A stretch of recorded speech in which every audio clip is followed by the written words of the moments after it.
All right, connecting to YouTube, connecting to Facebook.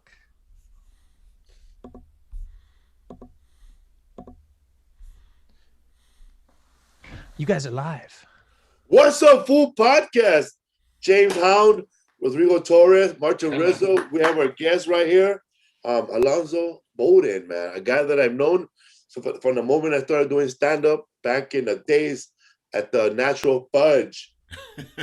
You were one of the first comics that was kind of approachable because, you know, the Natural Fudge was the open mic place where they had punk rock music, 2 comedians. Punk rock music, 2 comedians. And a lot of the people that went to do open mic there were not out there, man. Some of them went on to join the Ding Dong Show. Absolutely. and one thing I remember, man, and me, like this is before Instagram, before social media, you know. If you were around those times, you probably were a baby. But if you're like a kid in his 20s, looking at pictures on the wall was all we had. So there was a bunch of comedian photos, the Natural Fudge, the weigh-ins, you know, a big poster, a bunch of comics, Rita Rutner, autograph photo. Damn, and I didn't know anything. I remember I looked over Alonzo Bodden and I said, who are these people? Oh, these are the stars.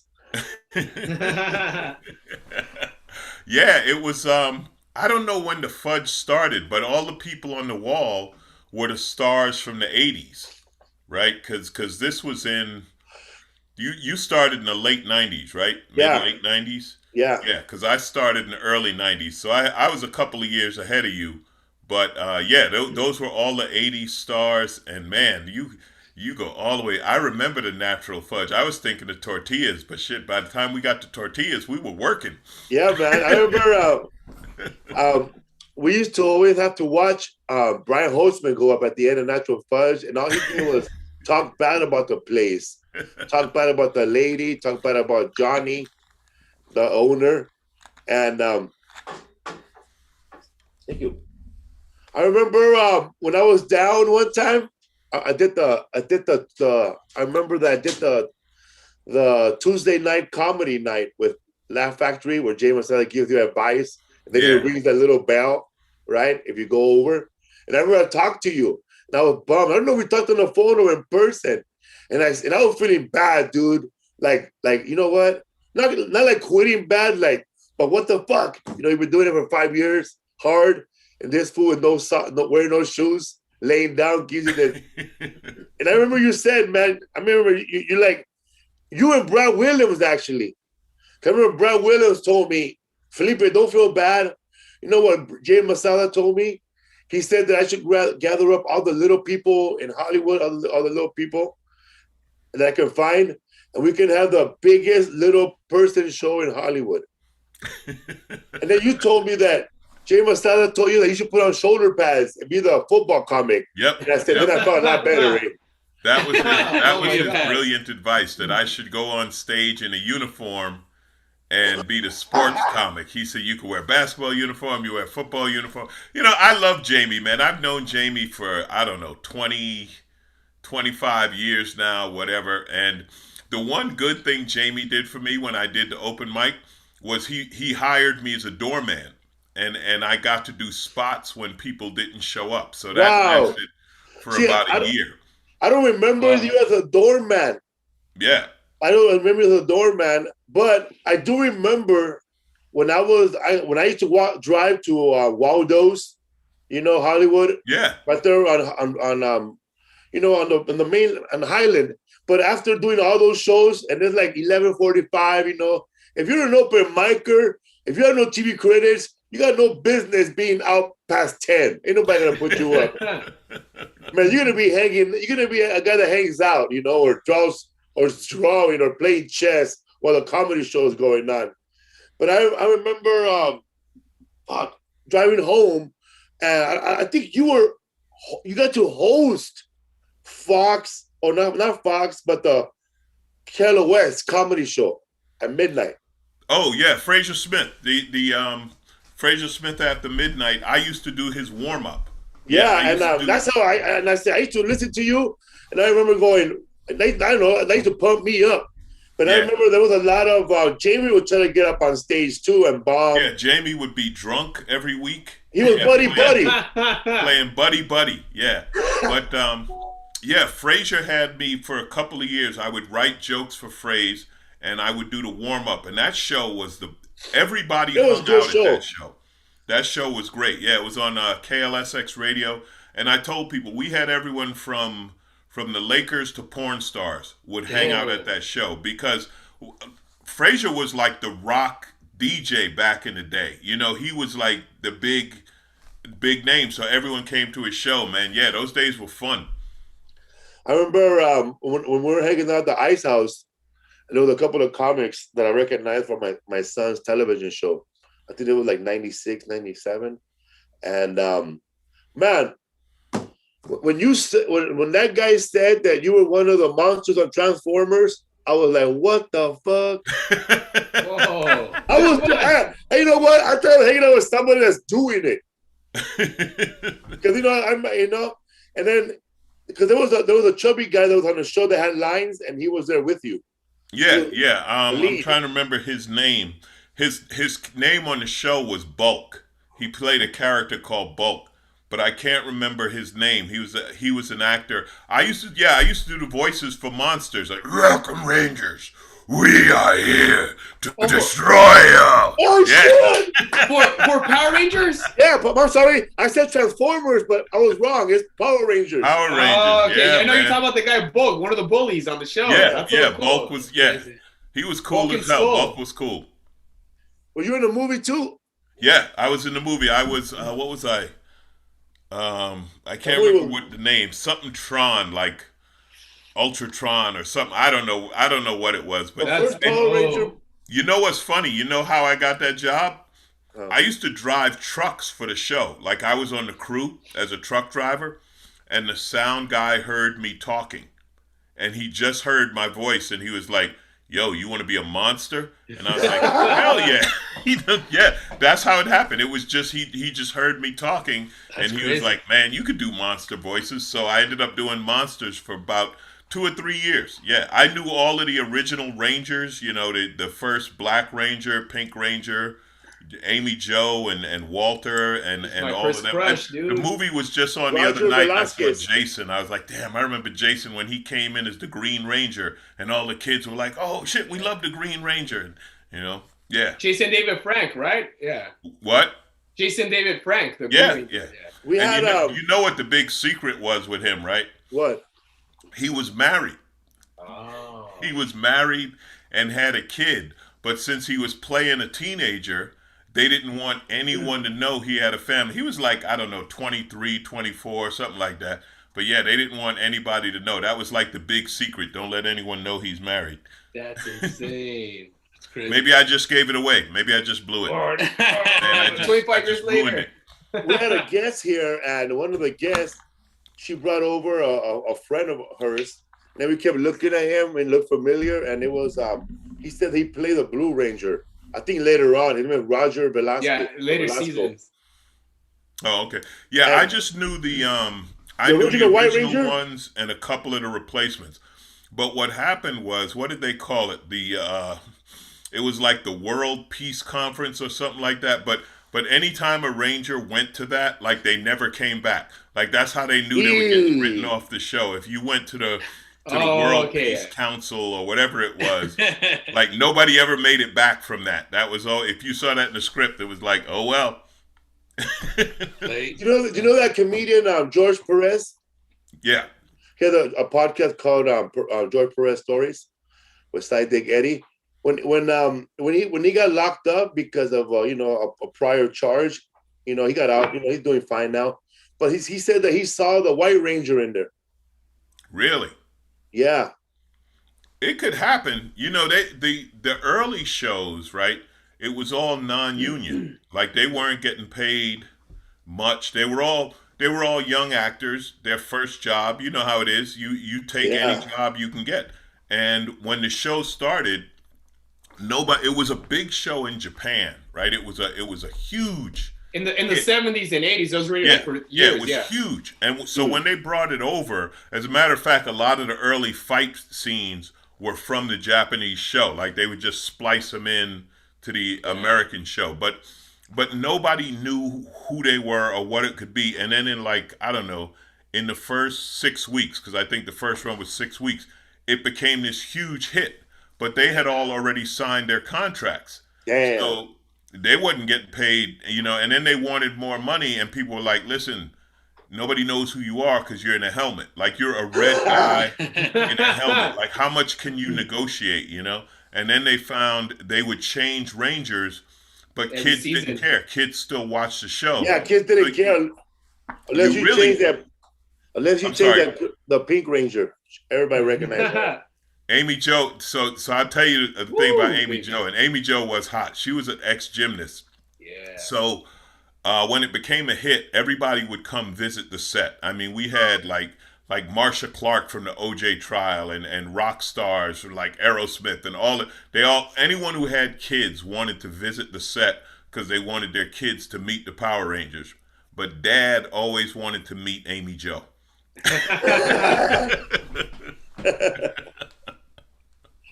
Where would they shoot the show at? We started out at you know where Kenneth Hahn Park is in Culver City. Yeah. Okay. Yeah, so we started there, and then we moved up to Valencia, and we used to do it at Valencia Studios and Castaic Lake. By the we used to be mountains, up there right? all the time. I'm sorry.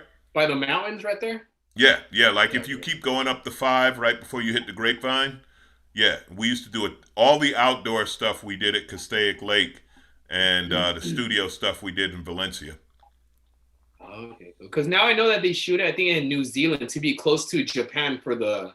Yeah, For the they costumes. moved it. Well, I think Disney bought it. I think Disney bought it from Saban, and when Disney bought it, they took it to New Zealand. Yeah, crazy. Yeah, I saw. Yeah, other that was movies. one of my first real gigs.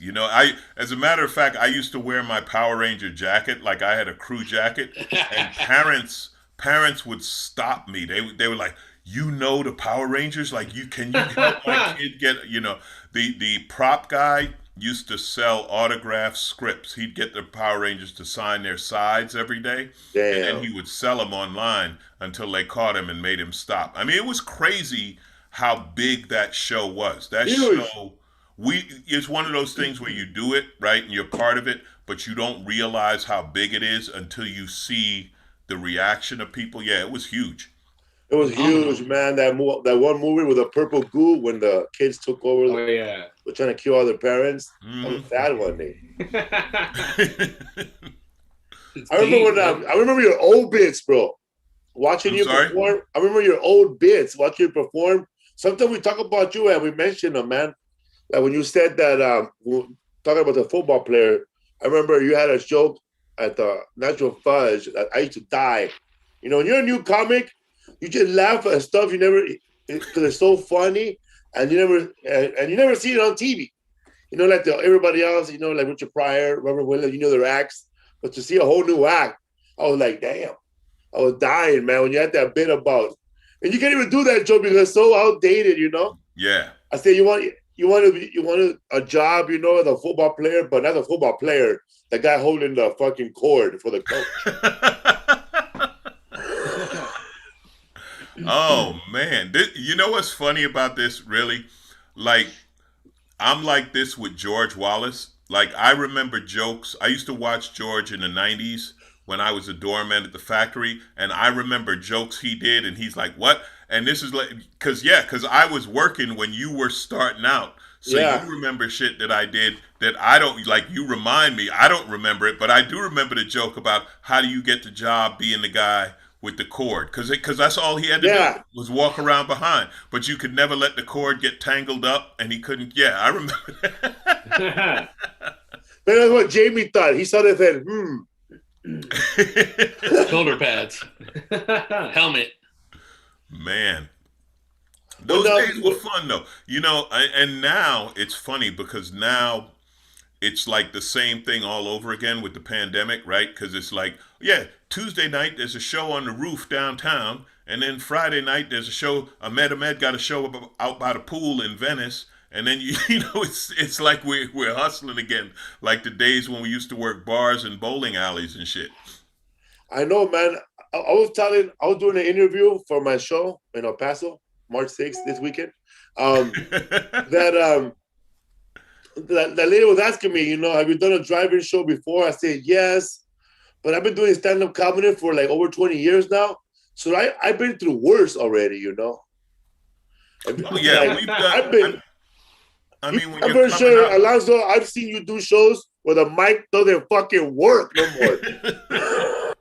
Everything, man. But that's like when you're coming up, that's what you do, right? Anywhere you can get up, you get up. Yeah, we've had places where the mic didn't work. But to me, the worst shows were always the bar shows when they didn't know you were doing a show. Oh shit. Oh my god. So you like interrupt their night, like they're there watching a game or doing whatever, man. and then it's They're like, all okay, dates. comedy time, and they're like, what the fuck, what? Like, so they're I'm on a already date. mad at you before you say a word. Or sorry, ladies and gentlemen, happy hour karaoke is over. Ready for comedy? Oh no. That's horrible. Yeah, we got all the people that were eating all the food coming up. Yeah, I mean those were the toughest ones. Those because they were already mad at you when you started. That was always the worst. But yeah, we've done stuff with no mic, with no lights. The other one I used to do all the time that was funny was a bowling alley. I don't know if you ever did the bowling alley in Canoga Park, but like people would be bowling. You know how loud bowling is? You're trying to do a comedy show and all you're hearing is bowling balls and bowling pins, and yet we would be there every week. You gotta block it out of your mind and go, it's thunder outside. Regardless. Yeah, it's funny. Dante used to do a show there at the Canoga Park. Canoga Bowl? Canoga Bowl, yeah. Yeah, that Canoga show Bowl. went for a long time. It went for some years. It was up there, like, I don't know, every Wednesday night or something like that. I mean, the shows that I had in Montebello after Jeff Garcia and after Willie Barcena and after Ron Williams. It went on for 10 years, to a solid 11 with me there. And then later on, the place closed down and somebody tried to pick it up again. Some hipsters, right? Me and Blanco we're like a couple months, man. It was called I forgot what it was called after, but like we there for a couple of months. It was ghetto, man. It was after Antiguas, right? Antiguas, yeah. It was like in 2012 when we did it. We called it the old Coyote show, trying to like bring back old people. It's like you would have. I remember Felipe from those shows because you did, man. You had cleanup duty.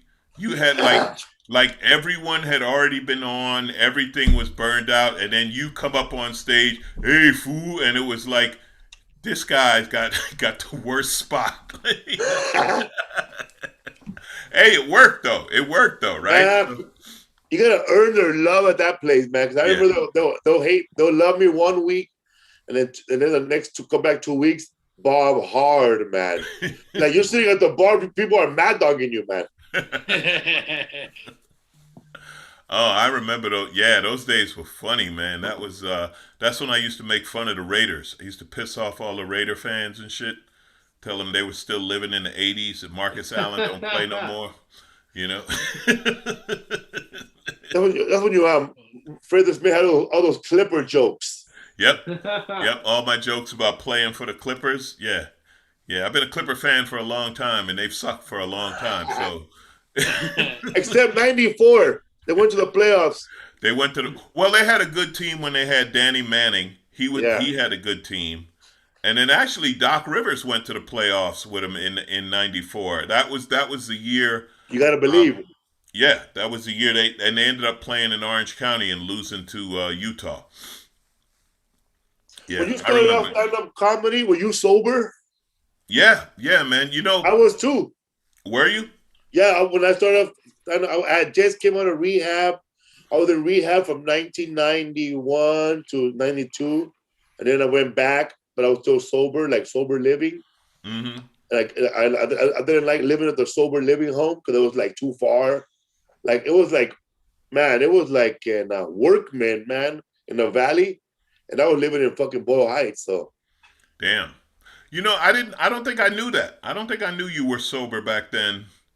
But yeah, I've been sober my whole career, man. I was I had 5 years sober when I started. So yeah, I've been sober the whole time. so you were over under the influence of drugs in New York or LA? Both. Both. I was Wow. the 80s, man. I was the 80s, cocaine, right Crack? into crack, right in it. Yeah. Cocaine, crack, bottom, Yeah. got sober. That was me. Did From you go 80 to to rehab? 88. I'm sorry? When did you sober up? 88. Damn. So you're like Joe Diaz. Like you were hitting cocaine when it was good. Yeah. When it Oh, was yeah, coming in, yeah. when it was like when they said like when you crack the brick in half, you could see like the mirrored crystal inside, It like was shiny. blue crystals. You could Yes. see blue crystals. Blue Yes. crystals. Wow. Yes. But they show snowfall around the Yeah. area. Yeah. I was around back then. I didn't know him or I'd have made some money. Did you start But yeah, off? I was around those days, man. Did you start off as a user or a dealer? I'm sorry? Were you a user or a dealer, or how you started? No, I was a user, man. I was a user. I wasn't a dealer.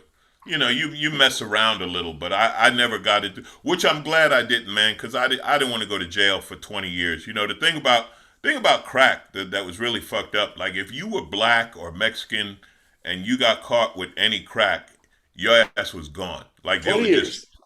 20 years. Yeah, you were gone. There's guys getting out now who went in like, the mid 80s and stuff. It was so I'm lucky that I never got that caught up. I know, man. If you got caught in 1995, 94, 92, selling 420s to undercover, you got 5 or 15 years, man. If you try to fight that shit, and you didn't know, man, most young people just try to fight it and they get the full max. Yeah, it was because they had all that mandatory sentencing and all of that shit. It was like crack was the worst thing. It's funny now, right? Because now it's the opioid crisis, right? Because it's white kids, and they're like, "Oh, we got to help them." It was like they wasn't helping us; they was locking our asses up. As a matter of fact, I remember doing a show at what's it called, Wayside, I think, Wayside. the Honor Ranch. Yeah.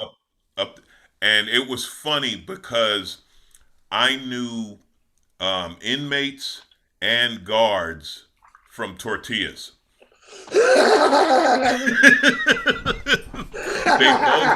I'm serious. Hilarious. They had both seen me at Tortillas. They were like, "Oh, I know you. You used to do tortillas." Like, yeah. Wild Coyotes in Montreal, Poplar and Beverly. Yep. Beverly, baby. That is true about Wayside Honor Ranch. I went to go visit my brother with my dad. He was in there, and my brother Angel. And I got on the phone with my brother to visit him. And then, like, this other guy got up too, and he goes, "Hey!"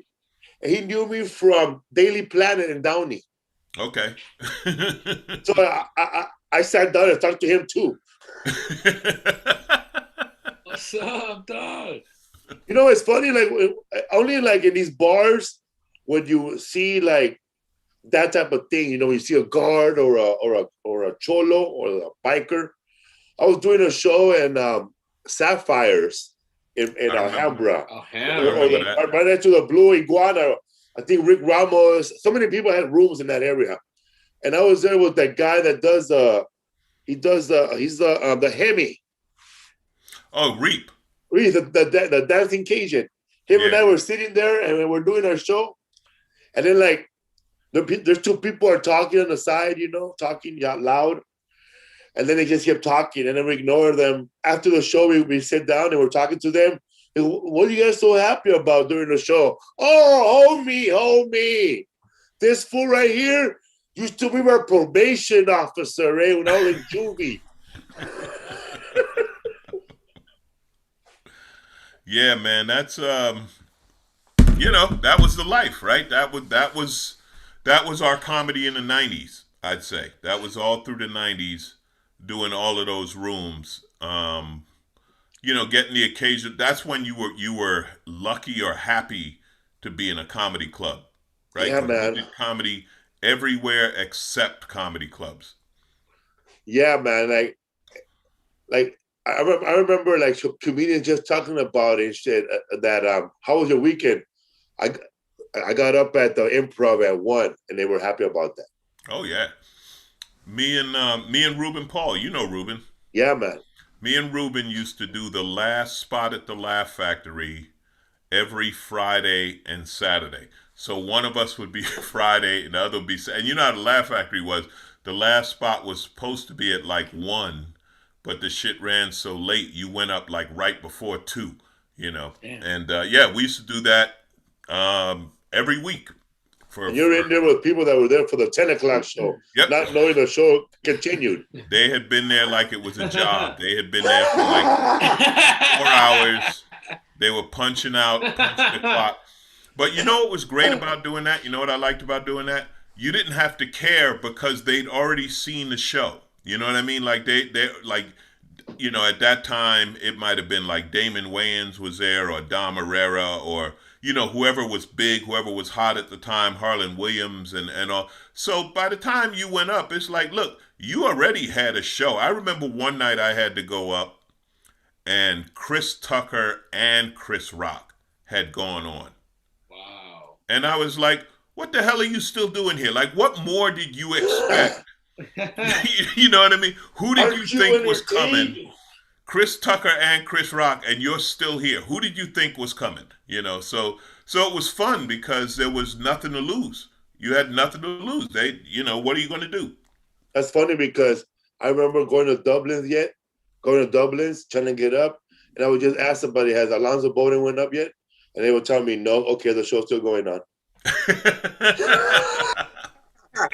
Man, Dublin's, I got to tell you, Felipe, Dublin's was probably the most fun and the most creative stretch of my career. Like those 2 or 3 years, going up last every week and going up after Dane because it was man.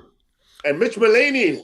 Yeah, because we were so different. That's what was fun. Because people are like, how do you follow Dane? It's like, because I ain't trying to be Dane. We're completely different. Man, I remember Mitch Mulaney. You know what I used to say to Mitch Mulaney? He'd say that he would take a girl home and he would have Nick Freno set up on his VCR so he could turn it on as soon as she walked in and say, oh, look, that's me. Player, dude. It was sad with him. It was sad what happened with Mitch. Mitch was a good dude, man. Mitch was good. I remember, man. I remember those guys that were, in those times, like, that were killers, like Luke Torres. Oh, yeah. It was a monster, man. The people who went up there, like, you know, Ralphie used to be up there all the time, Craig Robinson, you know, Sebastian, like it's a whole list of who's who in comedy. Yeah.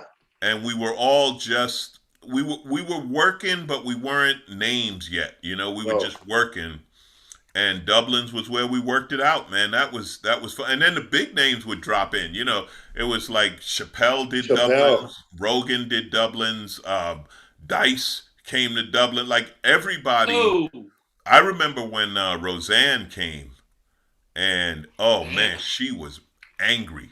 It was like it wasn't funny at all. Like she just came to bitch about Hollywood and this and that, and I was like, if I ever make $300 million and come down here mad at Hollywood, you guys feel free to kick my ass. You know? Give me a beating. Yeah. And the other thing, the other 2 things about Dublin's, remember, the waitresses were the hottest in the world. It was like Coyote Ugly. And the bouncers, those brothers were huge. They were like, I used to say that they used to just go to county, and when you came out, they were like, hey, you need a job? Come to Dublin's. It was fun, though, man. It was great. It's like you walk up to these bouncers, you go like, what happened, man? Give me, what's your resume? What you were a prospect in 5 biker clubs, and they all said no, and you're very upset, and you want to beat up bikers. You're hired. Yeah. Do you have a problem putting DMX in a chokehold? No, you're hired. Because sometimes DMX will be there all the time at the Dublins. Damn. Yeah, and There were a lot of stars that came. Well, Vince Vaughn was there all the time. Yeah. He was there a lot. Yeah. It was a hangout. What was your first TV credit, comedy TV credit where you said, yeah, man, we're doing it? Comic View on BET. Oh, shit. Yeah. I did BET Comic View with when DL was the host in I think it was in 94. It was back at the Normandy Casino. And it's a good thing you're sitting down. You might not be able to absorb. You might not be ready for this. You got paid $150. Wow, I remember that.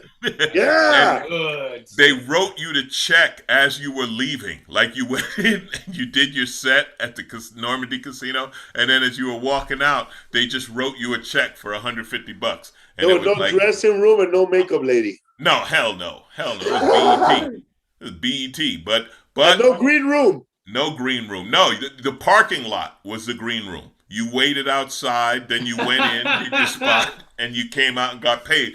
But I was on TV. Hell yeah, dude. I think when I did it, I'm not sure who was hosting. I don't know if it was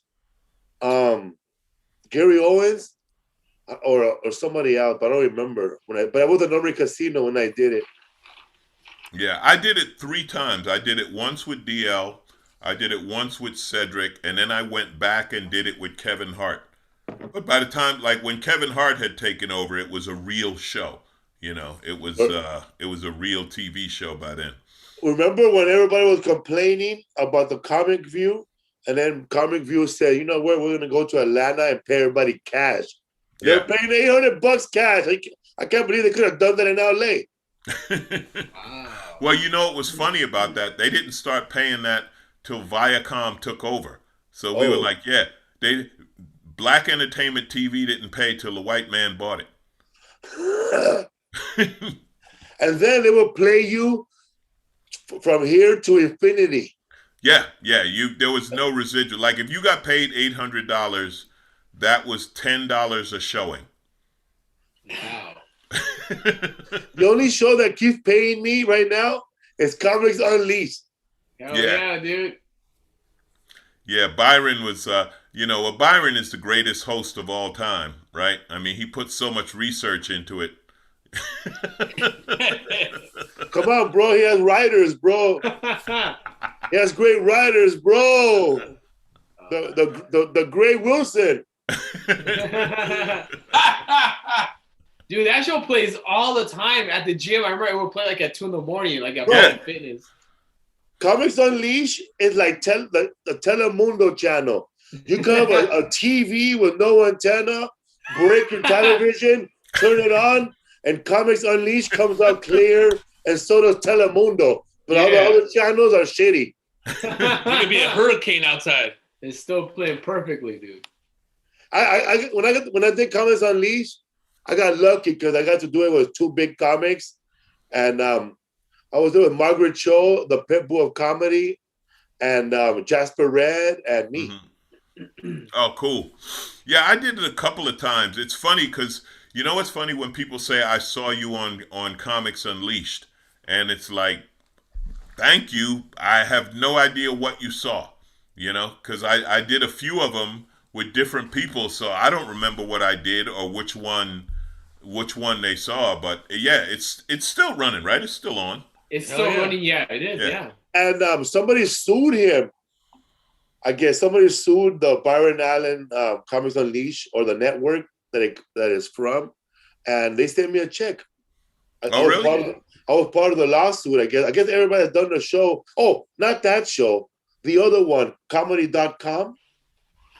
Was that the one where you would do it longer spots, like it was 20-minute spot? Yeah, I didn't do that one. Yeah, that's the one. Tammy did it. I was there with Tammy Pescatelli when she did it. And because they weren't paying you guys, they were paying nothing for a 20-minute spot, right? Like $1,000. Yeah, it was nothing. Something like that. Yeah, you were there at the show, but you didn't go on, right? Right. I went down there with Tammy. Yeah. I remember, bro. You and I were hanging out. I had just finished hanging out with Chris Porter and what's his name, Josh Blue, and somebody else, one of their friends. And then you and I were walking, and Joy Medina's manager was sleeping in the green room. And then you and I laughed because you know who she is. And I said, is that her? And I said, you laughed because I said, yeah, bro. She's over there dreaming of Gabriel Iglesias' big-ass check. And then it's funny, man, because later on, when Joy Medina got off, he goes, yeah, great set. What's up, Rodrigo? Give us some Willie Barcena for Alonzo Bodden. Bro, we got Alonzo on here, bro. Bro, I don't know if I met you with my dad, bro. Larry Omaha, bro. Hey, doesn't Alonzo Bodden do one of your jokes? About 17 of them, bro. Everybody's stolen from Willie. I haven't seen Willie in a long time, and then somehow he popped up on my Facebook, and because I didn't even know, like the last I saw Willie was when he went to Sacramento. When he went radio? Yeah, when he went to do radio in Sacramento. That's when I long time ago. When he was 15 hosting, years right? ago, at least more. Yeah, that was in what, the mid 2000s, right? Exactly. Yeah. I lost touch with him after that. I didn't know like where he had went or what, because I know he moved up there. He was up there for a few years, right? Yeah, he had a good deal over there. Yeah. And then I think Rodrigo Torres, my co-host down there, told me that he had built a whole studio in his basement, so he was broadcasting from home. Nice. Because he told me that he would get shit-faced the night before, so he could just roll over out of bed and just do the show. Convenience, big dog. Yeah. He would tell me too that he will like have a trash can next to him just so he can throw up in between, fucking. See, that's keeping it real. That's yeah. Like Bon Scott or some shit. That's funny you say that, man, because even with Zoom classes, with my son being here, that was still late to school, bro. What's up, fool? Also, man, you guys don't know this, but Alonzo Bodden has been hosting the show at the Montreal Comedy Festival now for what, 10 years?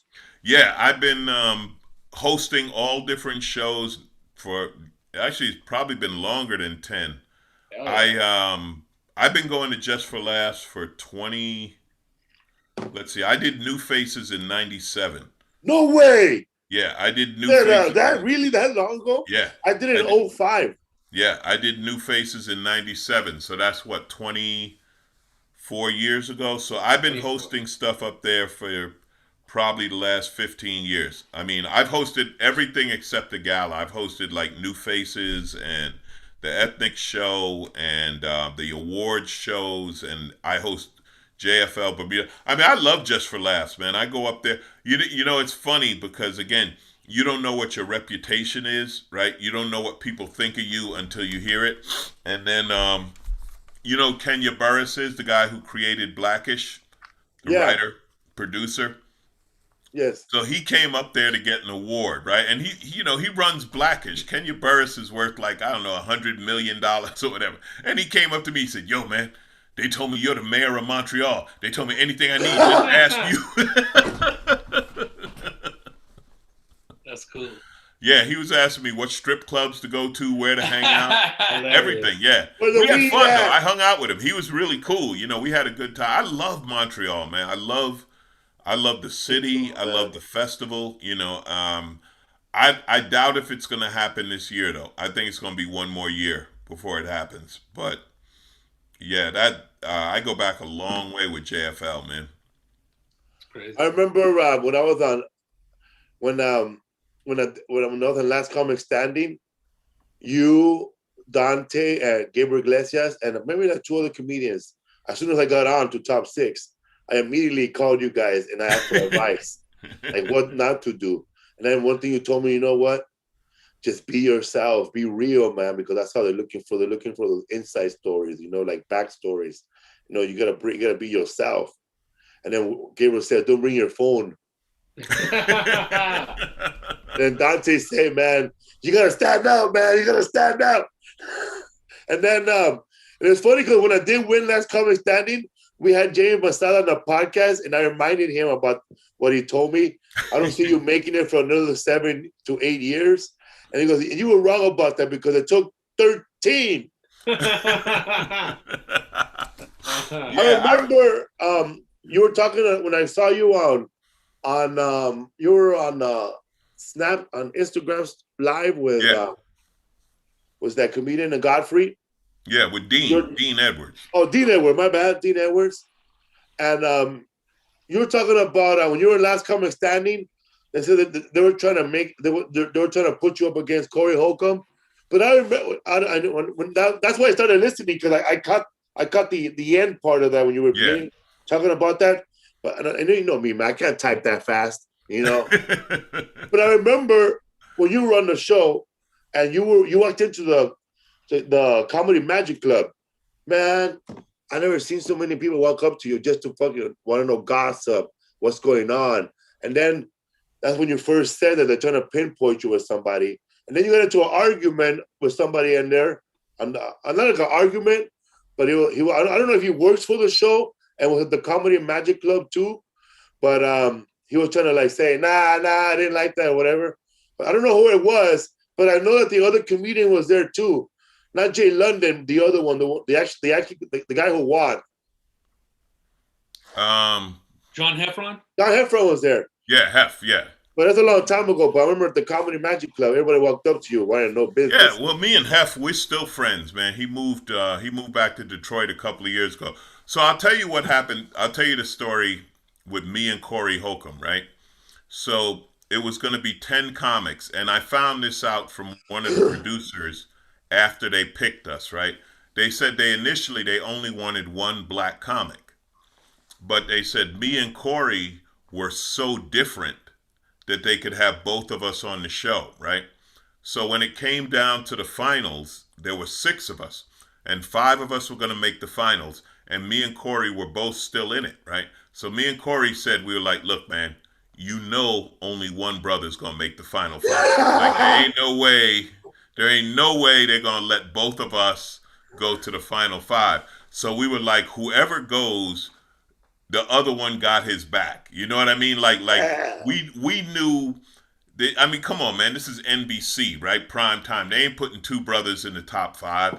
And what they did, they had me, Corey, and Heffron. The 3 of us had to go, like, 3 guys for 2 spots, right? So the 3 of us had to go head to head, and 2 of us were going to make the finals, and 1 of us wasn't. And that was when me and Heffron made the final 5, and Corey didn't make it. But I love Corey, man. We had a good time. But yeah, they did a lot of shit. Like when you did it, you didn't have to do the whole live together and all of that. No, none of that. See, when we did all the reality show part, yeah, they were trying to make us fight all the time. They were always trying to twist shit, manipulate it, start trouble. He said that about you. Like, this is the kind of shit they would do, right? So they'd ask me, hey, Alonzo, do you think you can win? And I was like, of course I think I could win. Like, why would I be here if I didn't think I could win, right? And I was like, yeah. And then they would go straight over to Kathleen Madigan and say, Alonzo just said he's the best comic on the show, that he thinks he could win. Like, that's what they would do, and try to start some shit. And me and Kathleen would be like, you got to do better than that. But there was a big thing between Corey and Ant. They got into it, and then who else got into it? Gary Gulman and Jay Moore, the host, they got into it. But it was all bullshit. It was all, he said this, he said that, and the producers were doing it to try to make you fight on camera. Wow, that's crazy. Is that the one where the comedian was upset and she walked off, one of the hosts? Yeah, that was Brett Butler. Brett Butler, yes. Yeah. So What's she mad about? Brett Butler got mad because Dan Natterman, you know Natterman? Yeah, he's funny. Hilarious. He's out of New York. Great guy. So she voted for Natterman to make the final 10, and he didn't make the final 10, and she got up and said, this is bullshit and blah, blah, blah. But see, again, this is what the producers do. They did that because it looked good for TV, right? It's good promo. Mm-hmm. But the truth was, we had already done like 2 rounds behind the scenes. Like, Brett didn't know the full story, right? She thought she was making the final decision, but we had already done some off-camera stuff that made a difference, and that's why Natterman didn't make it. Now, I'm not saying Natterman ain't a great comic, because he is. I love Natterman. Yeah. He's great. But she didn't know that, and they'd rather her get mad than tell her. You know what I mean? It's like it's like being in the playoffs, right? And only seeing game 5 and not seeing the first 4 games and then making a decision, and you're like, wait a minute, they won 3 out of the first 4 or something like that, you know. It was that kind of situation. Crazy. You know what's funny, man? Once we got to top 10 or top 6, I don't know. Have I talked about that? Never. I never mentioned this. We were doing 2 interviews already, bro. A lost one and a win one. Damn. Oh, really? Yeah. So we'd be like, so when they told me, Felipe, you gotta do what? When they first told me that this, oh shit, am I gone? Because I guess they don't want nobody to say "fuck you," you know, or be mad. So I said, that sucks, you know. But then I did the win, you know, yeah. So they had a winning interview ready and a losing winning one. Yeah. I'm gonna tell you. So season 2, I came in second, right? I was runner-up. The worst place in a show is to be second, right? Because the 3 of us do the final spot. Me, Heffron, and Gary Gulman. We did the final thing, right?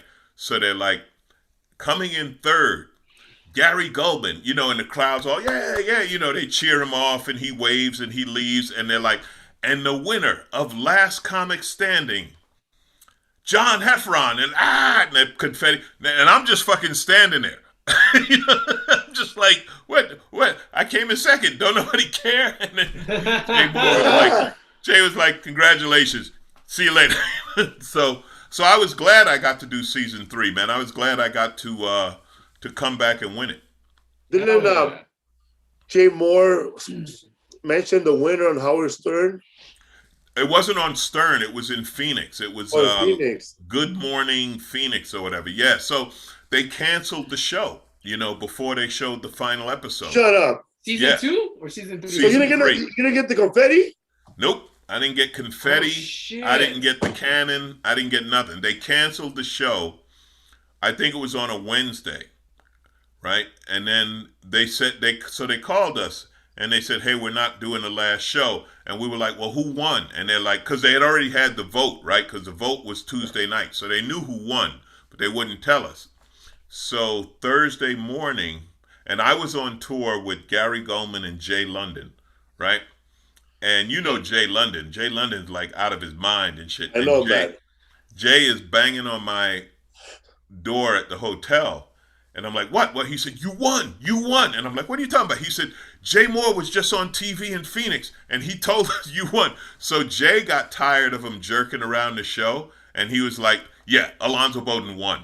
And NBC was pissed. That's when they fired him. That's when they fired Jay. Oh, shit. NBC was pissed. So I called, because they weren't sure yet if they were going to do the show or not, you know. So I called them, and I said, hey, did I win? And they were like, we can't tell you that. So I said, if I won, do I get the money? And they like, yeah, the winner gets the money. I was like, cool. I don't give a shit what you do. You know, as long as I get paid. You were on the comedy I'm sorry. You were on the Last Comic Standing tour already without knowing if you won? Yeah, because when we did it, see, it was different from when you did it. Because when we did it, Last Comic didn't have a tour. You put together your own tour. Right? Once the show was over, it was like you're done. And after season 2, the only person under contract to NBC was Heffron because he won. The rest of us, they were like, yeah, see you later, good luck. So we put together our own tours, you know, just based on being recognized from the show. That's smart, so I was dude. on tour with Gary Gulman and Jay London, and like I think Kathleen was doing her own tour.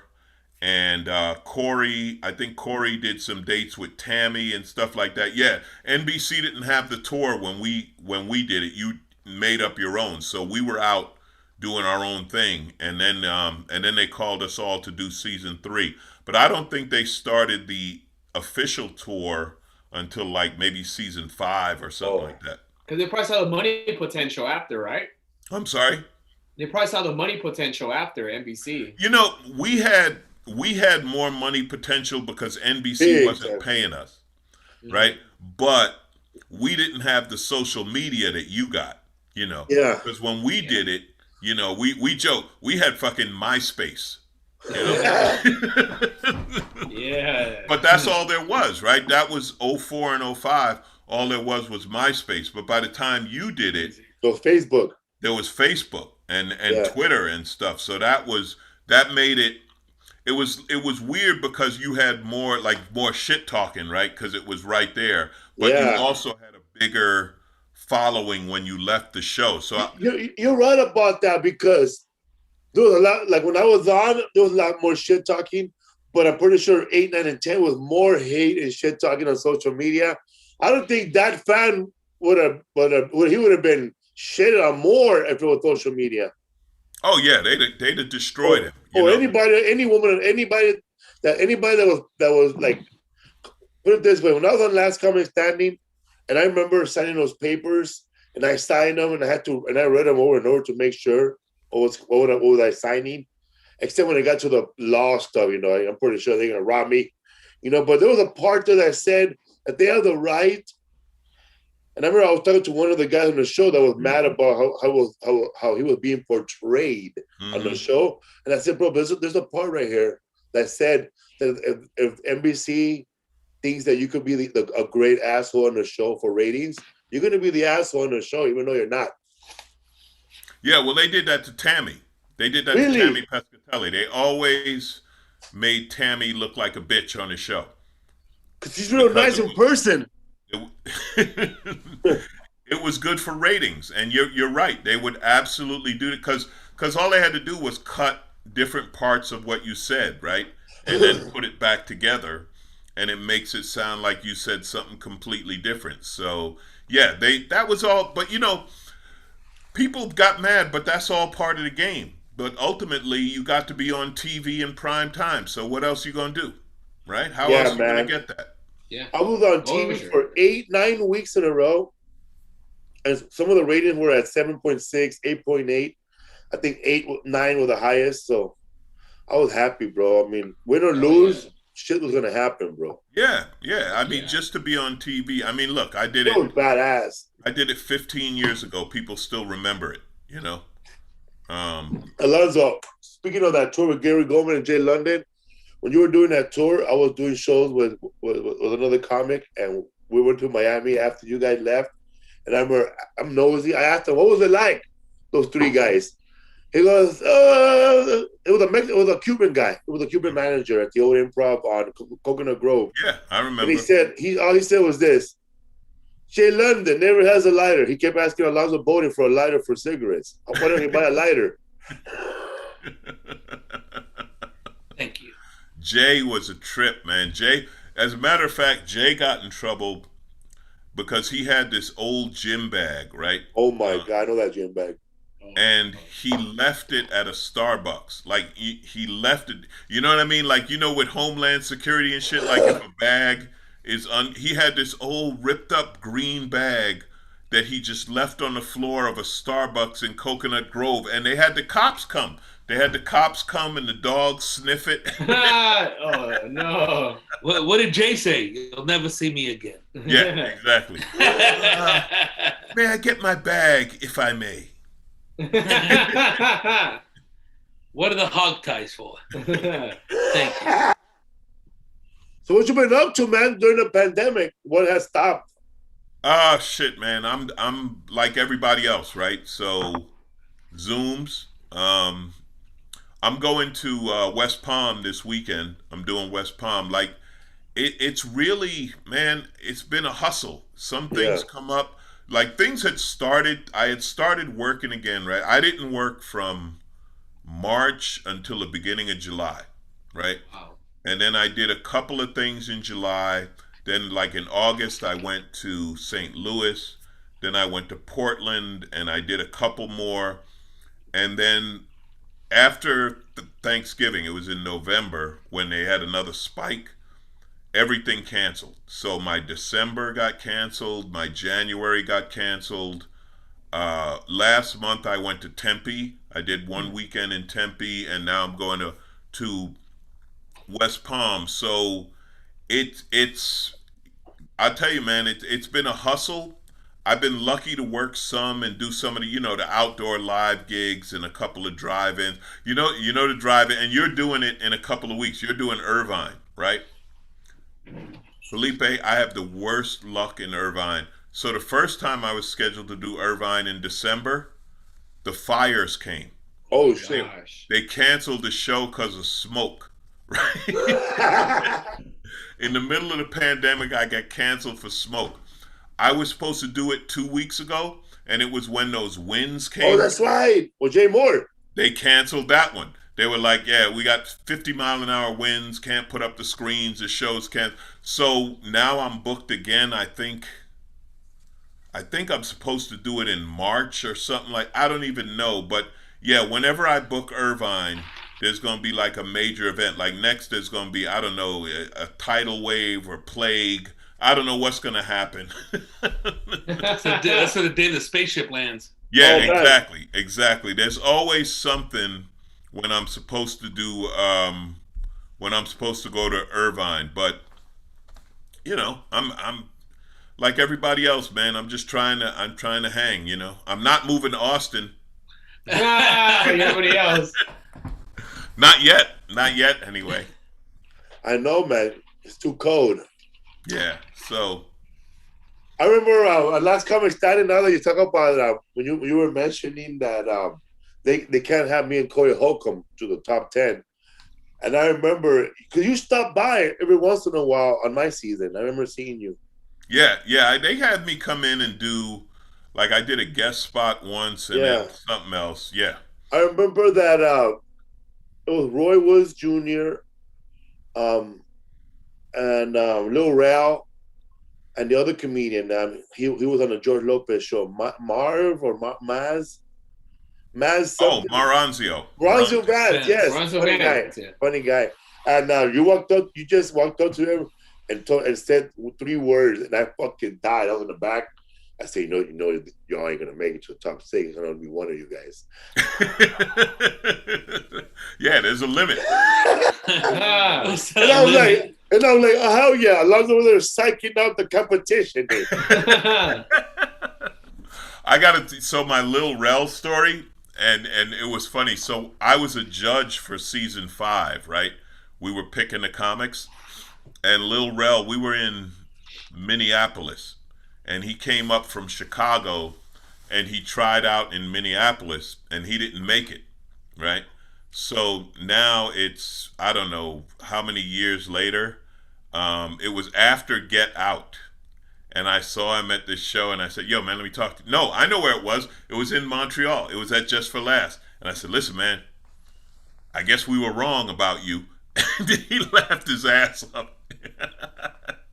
He was cool about it, though. A lot of people were mad. Like, it's hard to be a judge of your friends. Yeah, it is.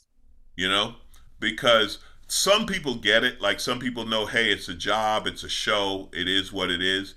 But there were some people, and it was funny, it was more managers and agents. Like some of them took it personal.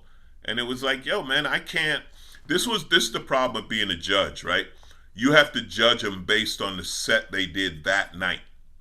So even though I know you're super funny or this or that, if you didn't do the right set that night, like you know how it is, Felipe, you're judged by that 5 minutes. Like they don't care how funny you were last week or whatever, right? It's what you do on that one. So that happened with some people. There were even people I had opened for that I had that we couldn't put on the show, Man, when I was when I auditioned for your season 2, right? Yeah. I was standing, next to Jeff Dunham. And Jay London was over there somewhere else with his bag already ready to go home. and then they said, we have one more room for Vegas. And they took Jay London. Yeah. And they showed me on TV for 3 seconds going, oh. The funny thing was, when we went to Vegas, they loved Jay London. Like Jay was one of those guys, if you catch him at the right moment, it was just his personality. People just loved him, and when we were in Vegas, they loved him, man. If that had been the show, he'd have won that night. Should have been in the Rat Pack. Give me some Jay London, bro. Are you going to the Valley? Thank you. Hey, wait, with the little notes and then that little jacket over his arm. Oh man, did you ever look in that notebook? Did you No. ever look in that? It's like code or something. It's a Man. recipe for hieroglyphics. recipe or for something. cakes. It looks like, okay, this is a madman. Like if he, God love him, and I love Jay. But if Jay was like a serial killer or something, and they found that notebook, they'd be like, oh yeah, okay, now we understand. hey, it's gonna be like Joe Diaz. The whole time he was the fucking Zodiac. He's like, dude, Jay London's one of the best friends of the Joker in the Joker movie. Yeah. He just wasn't there the one day he killed the fat guy with the midget. Yeah. Right, he's the guy the Joker wouldn't kill. Like he'd kill you and kill you. Jay. What's up, Jay? Hey, How you the doing? Joker just All right, wiped his hang blood on his sweater, Ray. Yeah, the Joker wouldn't kill Jay London. He let Jay go. He let Jay go do a spot. Jay would have like a 2 a.m. at the Comedy Store, and the Joker would drop him off. Hey, Alonzo, you were there, man, at the Comedy Store when it was wild how that one Monday night show, Yeah. When you're talking about when the shooting went down? the shooting, and Eddie Griffin Yeah. knocking. The store was like in the 90s and the early 2000s. The store wasn't the spot. The store was like the hood. Hood. The store was like the hood for a while, and then it started making a comeback, I guess, in the mid 2000s. But yeah, it was that Monday night bar show, and there was like a drive-by shooting, and it was crazy over there. That's why I hung out at the Laugh Factory. Wasn't nobody getting shot. But you know what's funny? I've never been passed by the store, man. No. Never been passed by the store. Wow, but you performed with somebody at the main room with Sam Tripoli, all those shows, right? Yeah. I perform like when people invite me, I do it. I used to do it back in the day on Fat Tuesday with Guy Torrey. That was probably when I first worked the store, when I did Fat Tuesdays.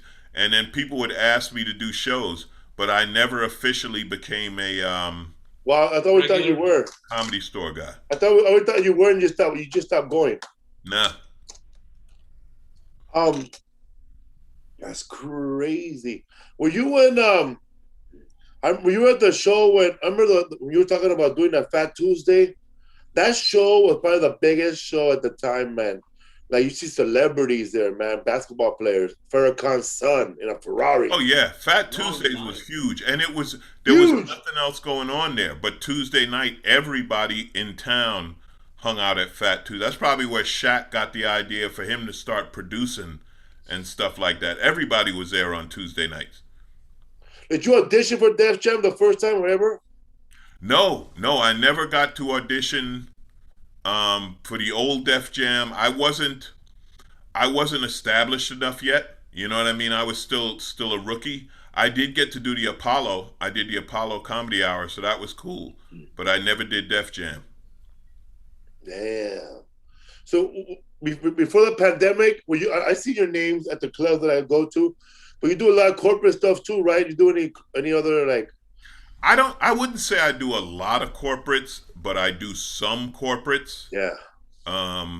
Hey, can you pause this for a minute, or do we have to go straight through? No way. My dog is making noise. I got to just run downstairs. Go ahead. We'll wait For a minute. We cool? Yeah, we're cool. All right. Good. Let me take 5. I'll be right back. I just got to let him out. You don't have doggies. Ooh, up with a badass chair, huh? One of those gamer chairs, huh? Yeah, that's a Tron chair, bro. That's an Iron Man chair. Look at that. Tom Cruise's chair in Top Gun, fool. Yeah. Look at that. Got Yeah, neck man. support, bro. What up, fool? Chilling, bro. Where'd you guys go? Dude, all around LA, dude. Went to Damn that doubt. horse- Yeah, fool. And then went over there, picked that up, and then dropped the sweater off to that fool. And it was already like 7 o'clock. It was like 6:30, dude.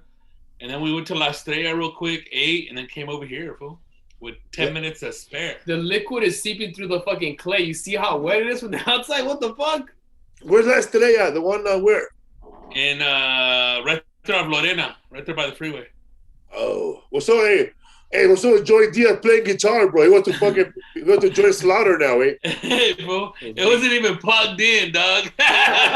Those big fingers. Bro. Hey, turn it up. No chord at all, bro. I'm gonna sing "We're Not Gonna Take It" by Twisted Sister, cocksucker. And you remember Alonzo Bodden going to Wild Coyotes? Yeah. Back in the days, huh? Back in the day, though. Commerce Casino. Yeah, dude. I always trip out like the comedians that drove that far, bro.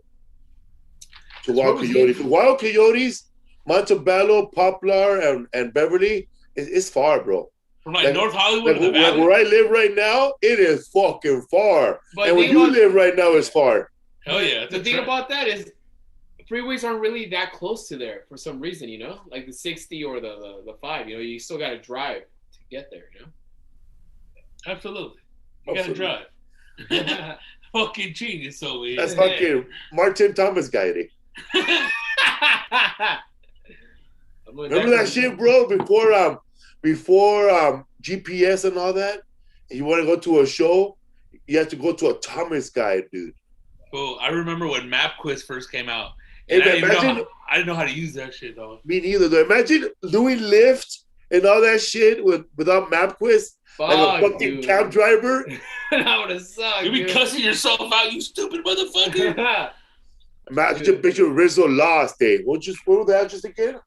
Do you need a ride? No, just get in. I'll give you a ride. I don't give a fuck. We're in Castaic. Hey, if you were doing Lyft and Uber without a fucking MapQuest, the front row of the front seat of Rizzo's car would just be the passenger's maps, eh?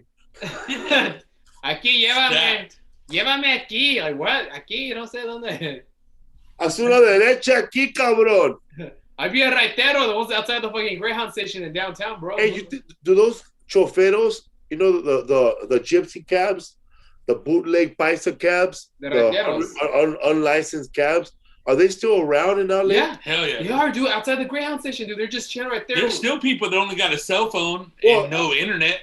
I know those guys are there, but the one but they have those phone numbers that you see on the boards? Those are cabs, huh? Yeah, right there with a little paper. You rip off that little piece of paper. I caught when I messed up the Volvo and I was doing a bunch of drugs. Those were my cab rides, bro. I saw a number. I say choferos, like in Spanish, cabs. I'll drive you anywhere. And one day, bro, I just said, fuck it. Let's see if this fool's down. So I called him up. That fool said he picked me up and he took me wherever I wanted to go. We're talking about back in the days, bro, when I didn't know that about those gypsy cabs here in LA, and I didn't know. I never called a cab, and I saw a number on a light pole that says in Spanish, cabs, taxi, but it says choferes, rides, and I called that fool up to take me to buy drugs, bro. Unlicensed cab drivers, dude. Yeah, man. He was like he showed up. He smelled like Dracar Noir. His hair was slicked back. This fool had driving lifting gloves, bro. Yeah, Celica. What do you want to go? And he had those yellow glasses, you know, like the ones you wear at a shooting range, bro. Yeah. Yellow. Where are we going? I take you anywhere. Yeah. What's up, Alonzo Bodden? So what are your dates? Where can people follow you at? So AlonzoBodden.com, you know, the simple, it's my website, it's me, or ZoFunny on Instagram. And, you know, what do I got coming up? I got the Improv in West Palm, and then I'm going to be at the Magic Castle on the 13th, doing the parking lot show. And then I'm supposed to be in Irvine on the 20th, but like I said, there's going to be either a nuclear weapon strike or something's going to happen, and they're going to cancel that. But yeah, man, I'm just, you know, I'm hustling, Felipe, trying to find something, man. Just, what do we got? Why I can't get the vaccine? You get the vaccine yet, man? No, man. I'm getting close to the age area yet. I'm getting close to the range, bro. They're still at they're still at 60 and up. Yeah. I'm in it. I'd be in the next wave. Me too.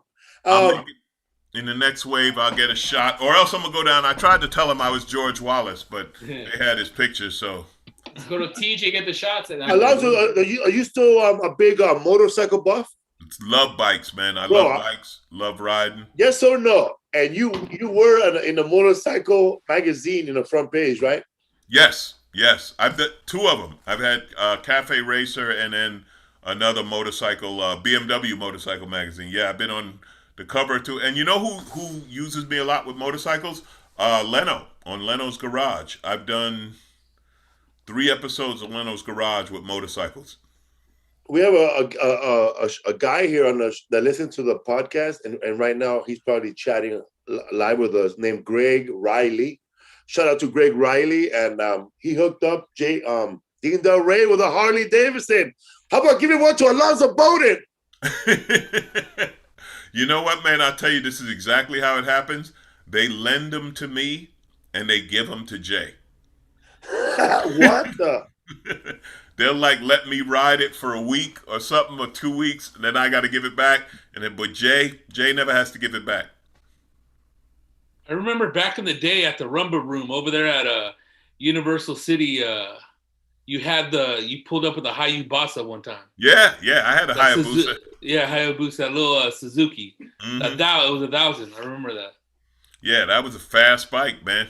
Man, the Rumba. I love this, remembering all the rooms. That just right there with the motorcycles, I remember that day. Like I wish we had, if we had our phones back then, right? If we had phone cameras, all the clips we would have of everybody from the beginning of their career. Like I still have those micro cassettes. Oh, mini disc. Remember those? Yeah. I found those. I was cleaning out my office. I found the old micro cassettes and mini discs. Back when I used to do Dublins, I used to record my act on mini discs. So I got some of those. Yeah, all of the old school technology is I still got. Let me see. Hold up. I'll take you back. Here, a flyer from Tortillas. Oh shit! VHS, bro. Look at that, my friend. What? Hold on, my friend. I can't see it. Let me put my glasses. All right. Damn. Yeah. Oh, I got it. VHS, man. Oh yeah, dude. One thing I liked about you, man, was your intensity and your drive and the love you had for the game, man. Like, I see a lot of comedians, young comics who sit down on a stool when there's so much fun, bro, to be walking around a stage, Sit down in a stool when you're old, eh? But unless that's part of your act. But the way you did it, because you don't sit on a stool, but you sat on a stool at Dublin's. But I saw the way you did it, man, because you were it was fucking loud. And then you would go in there, man. And then I took some of that, bro, because when I would go up at Wild Coyotes, when it was loud as fuck, I would just sit down on a stool like you did, bro. And I would just start talking slowly the way you did. And then I would just open up with, and now the final thought. Because you were because everybody's loud, but you go up there you get everybody at your level again, Well, it works. It works, right? You bring them into you because you're not going to be louder than them. Like me and Dane, we used to joke about it. And this is when Dane was crazy. And I was like, man, I'm 6'3", I weigh 250 pounds. You think I'm going to jump around on the stage? I would scare the front row to death if I jumped off, So, yeah, it was the energy. Just be quiet, let them come in. And you know who used to do that? You know who was famous for doing that? I mean, we're not allowed to talk about him anymore. Ooh. But Cosby. Cosby always sat, if you look at Cosby's specials, he always sat on a stool. Right? That was his thing. Yeah. He was just going to sit there. I mean, he was a storyteller, but he was just going to sit there and tell you stories, and the energy, it works because I think when you follow somebody or you work with somebody, you got to have a different energy than them, right? You can't have the same thing twice. It doesn't work. You know. I know you know it when you go out on the road, when you have whoever you have open or feature, you don't want them to be the same as you, right? No. So if somebody's high energy, then you get somebody lower energy or whatever, you know, or if somebody tells stories, then the other person has to do jokes or topics. Like I like to do topics and news and stuff like that, you know. If you talk about your family, like Heffron's act, he's divorced now, but he used to talk about like, you know, all the stuff with his wife, right? So you're not gonna have the next person go up and talk about their wife. Like you're not gonna have Heffron and then Paul Reiser. You know what I mean? Like it would be too much of the same. Yeah. Not anymore, but back when he was married. I remember when comedians would hustle and do like fucking try to bust out 4 rooms in one night. And I remember this old comic, he passed away already. Bobby Law. I remember Bobby Law. Yeah, I remember Bobby. He passed away. Bobby Ward Law, uncle. He would walk into the room and go and get ready to go up and go. Oh, hey, look at the comments that are there that already went up. All right, man. Anybody bust out fucking Lorena Bobby jokes already or what? The funniest one I heard, this guy told me that he was in Vegas and the headliner told him, "Don't do any gambling jokes."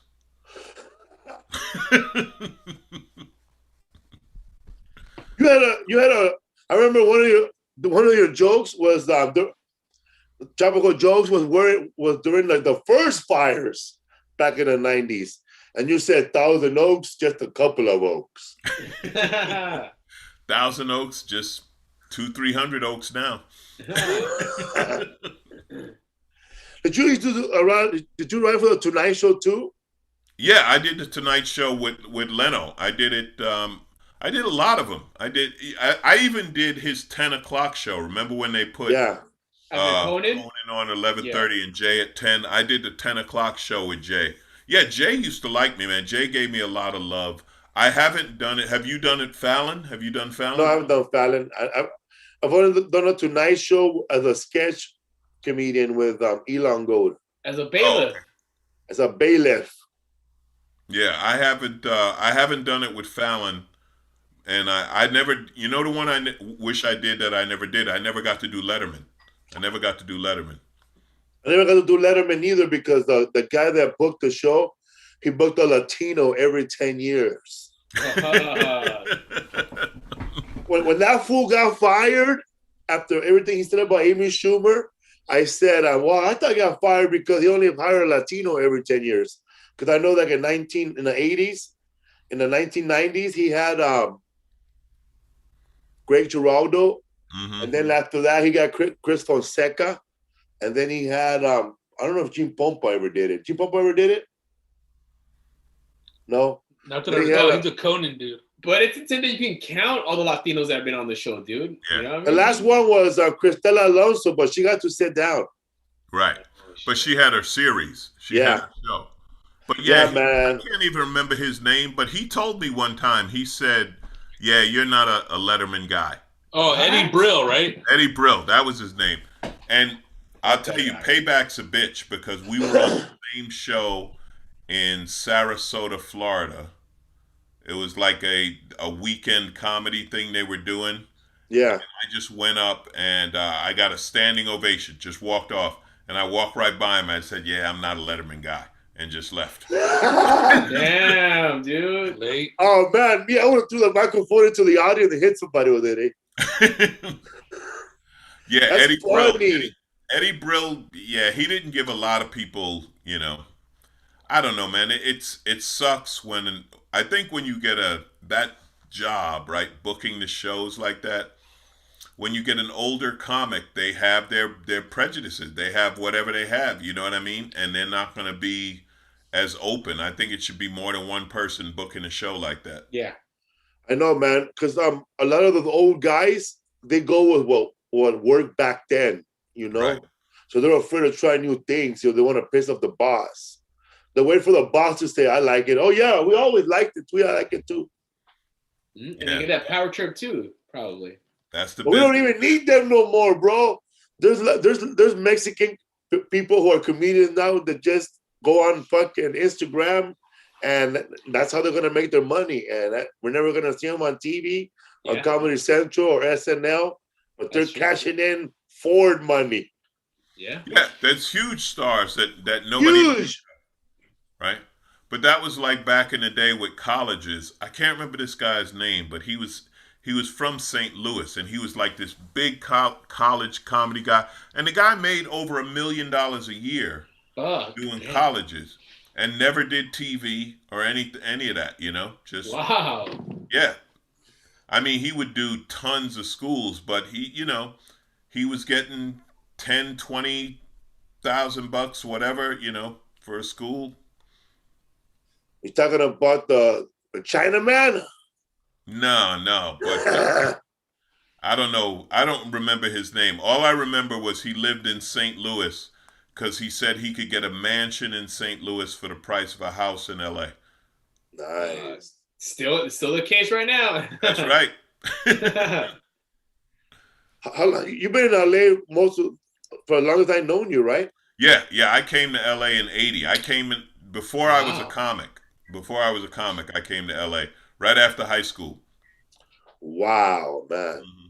So you're sober now, 20-something years. Yeah, 32, man. 30. Wow, you and Emilio Rivera, bro. Been sober a long time. Yeah, I know Emilio. I love Emilio. Sons of Anarchy. I've known Emilio a long time. I haven't seen him since he started doing Mayans. I saw him when he was doing Sons, though. We would run into each other at motorcycle stuff. Yeah, he's good people. Have you ever done that motorcycle run that starts in right there on Colorado Boulevard in Glendale and it goes to the Castaic Lake? Yeah, that was a big one. Love Ride. The Love Ride. Yeah, Leno used to be the leader of that. Yeah, I did. They would pass by my house I used to live on Brunswick and Glendale, and I would wave. See, if I knew you were there, I'd have waved back. Rodrigo, what's up, dog? Where's that sack? Give us some give us some Joe Diaz. You know what I'm saying, cocksucker? The bird is ready for the fucking landing. We're over here shaking down a tambourines on a Wednesday evening with Alonzo Bodden. It's all about that fucking golf club life and the Hayabusa, cocksuckers. I got a new hairdo. I got my fucking hair super glued to my fucking head. I haven't seen you, Alonzo. Since we did a show, me and you and Dad Fan at the casino. And by the way, that's a badass casino. Yeah, that was with Monique. That was Monique's show. The Hyatt. Man, I love casinos, bro. In and out. Yep. One night, kill it, get out. You still like, well, of course you don't know more. Everything's closed.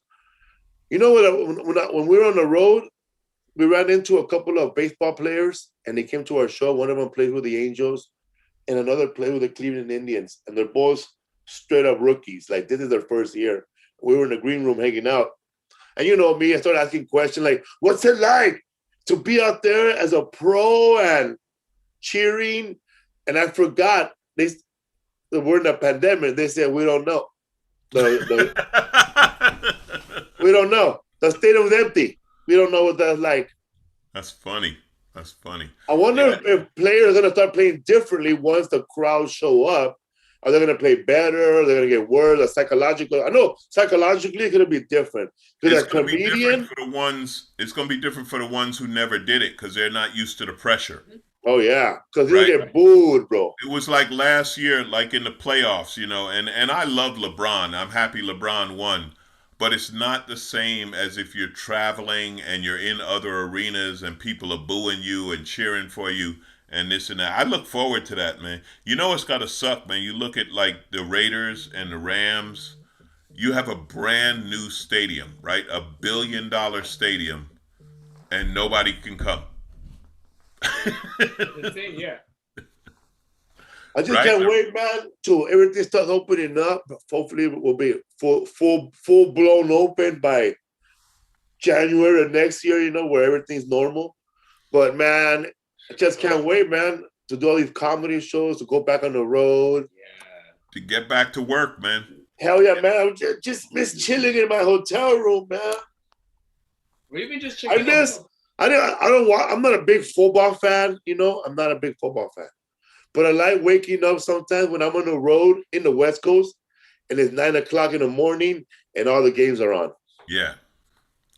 Yeah, it'll be, what's funny? I don't know about you, but now since I don't travel every week, I forget shit. Like I used to be used to packing every week and just throwing it together, getting out. Now I'll be like, damn, man, I forgot toothpaste. Shit. Yeah. I forgot whatever, you know what I mean? Just because I'm not used to doing it like I did before, So you're single, Alonzo? Yeah.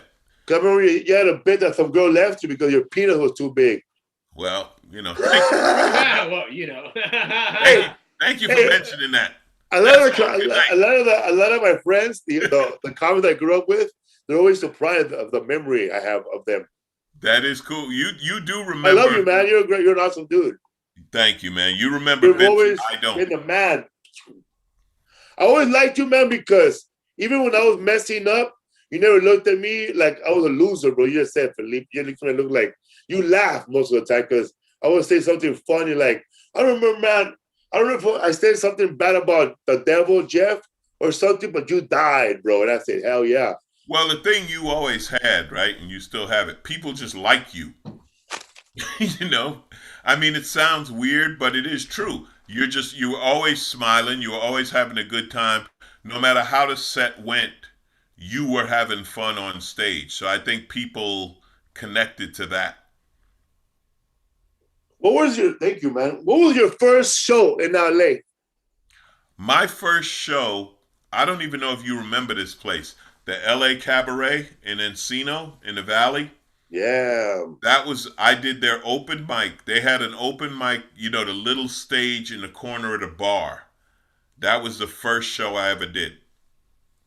Wow. Yeah. I did a show there on Thanksgiving night. It was a last minute show, I think, with Daryl Heat and Alex Thomas and two other guys and Honest John.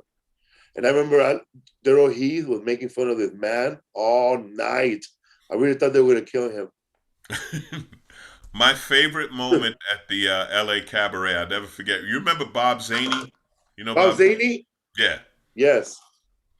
Zaney was there one time. He said, hey, let's look at the wall and figure out who's dead.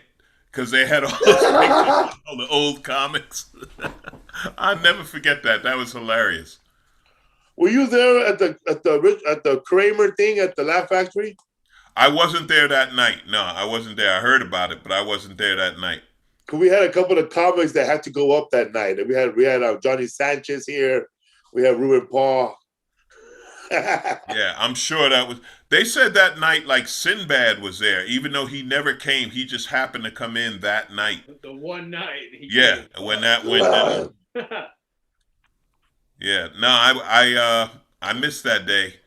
I don't know whether that's good or bad. I was there for Christmas. They do the Christmas charity show, and I was there when Paul Mooney cursed out a lady on Christmas Day.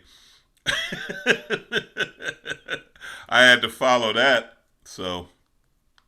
He was a Paul Mooney, Rodrigo. I had to tell that bitch to go home.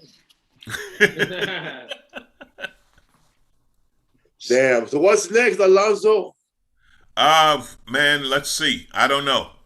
I don't think anybody, like you said, we're waiting for the world to open up. I wish I could tell you I was one of those guys that I wrote a book during the pandemic. There's people doing stuff like that. I wrote 4 scripts that I'm trying to sell. No, man, I got a new dog, so I'm trying to housebreak a puppy. That's what I'm doing. Oh, you got a puppy? Yeah, I got a puppy. What kind of dog? Great Dane. Oh, wow, that's a huge dog. Yeah. Mm-hmm. Yeah, go to Zo Funny on Instagram. Check him out. His name is Hulk. I'll go check him out. I have 2 dogs. I have 2 rescues. I have 2 12-year-old pet bulls. Wow. They're snoring their ass off right now. Yeah, he was sleep. Sometimes I bring him up here in the office when I'm doing them, but if I'm on too long, he can't hold it, and then he just pees on the rug. So I just figured I'd leave him downstairs and just take him out. Damn, man. When you were on the road, probably like 38 weeks out of the year or more, huh? You know what? I never counted it, and the reason why, because I knew it would be depressing, right? So Yeah. you know what I mean? Like, yeah, I did probably somewhere between 38 and 42, 43 weeks on the road. Yeah, I was on the road. I mean, I'd come home. I wasn't just out, you know, I didn't do tours. Like, I would come home usually every week. But, yeah, I'm platinum flyer on 3 different airlines. Damn. I barely got the amount of mileage to go first class on one of the airlines. Mm-hmm. Like if there's no room, there's no room. There's always room. You know, I'm on standby now. Yeah, well, that's the airlines. That ain't you. They do that to everybody. No, like I'm on standby for first class if it's available. That's what I'm talking about. Like you used to be able to get upgrades. Now they make you wait until like, what is it, 72 hours before the flight or something like that. I don't know. So.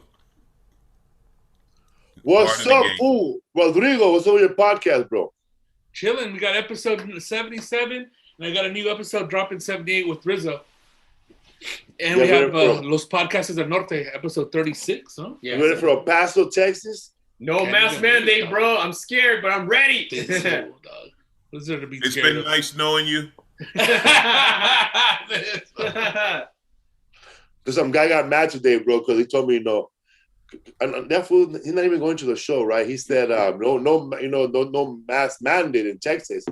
And I said, well, bro, I guess you got to start fixing your teeth now again, huh? I saw, man, a lot of people, bro, like are ready to fucking go out, man, and start breathing that breath on you again. Yeah, dude. Yeah.